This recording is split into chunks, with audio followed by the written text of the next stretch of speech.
In this video, I'll discuss bending poses, which are much harder than you think, and I show examples from the masters as to how they dealt with this unusual pose.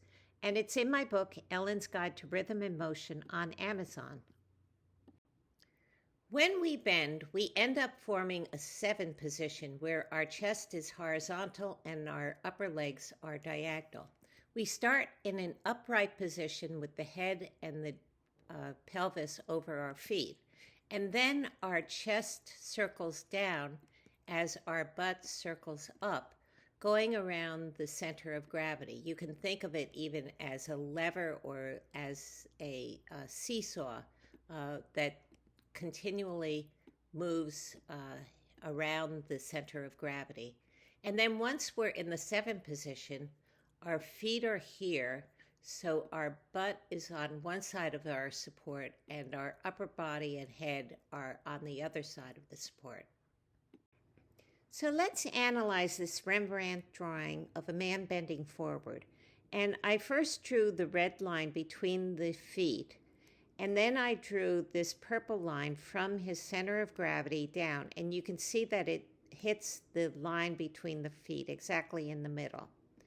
Then I drew a blue line from his head and the green line from where his butt might be. And I wasn't sure where that was, but I used this little shadow line as an indication. And then I drew this black line that's parallel to his feet. And what you can see here is that this distance from the head to the center of gravity is about the same as this distance from the center of gravity to his butt. Indicating that he's balanced. And actually, this back line is a little bit shorter due to foreshortening. In this drawing by Giovanni, we know the man is bending away from us, but we also know he isn't twisting. And that's because this section of the ribs is a little more than half, and this section of the pelvis is also a little more than a half. So there's no twisting motion happening. And the butt has to come toward us so that it balances his bending away from us. And how do we know that it's toward us? Well, one thing, the butt casts a shadow onto this leg, so it must be in front of the leg. And also it has a strong value contrast in this very unusual line here, so it catches our attention, and that makes it pop forward. In this drawing by Gandolfi, this man is leaning sideways and a little backwards so he can put his hand on this block. And we know a fair amount of weight is on this hand because his head is almost over the hand and his lower arm is straight so it can take the weight. And then the other weight-bearing element is this left leg. And we know that it's working actively to hold his weight because his calf muscle is contracted.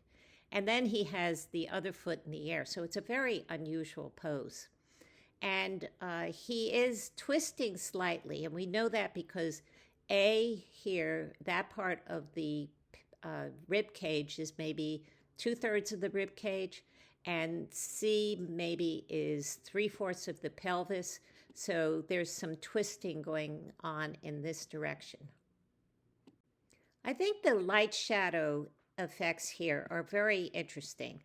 The light is coming down from the upper left as indicated by these white lines, and the left forearm casts a shadow down here and the left leg casts a shadow down here. And then we have a shadow on the ground that connects the foot to the block to the wall in back. And we have a shadow on the block from his body and also a shadow on the wall in back. Now, the sharpest shadow is the one on the ground. It's the darkest with the sharpest edges. The one on the block is less dark with softer edges, and the shadow in the back is the lightest with the softest edges.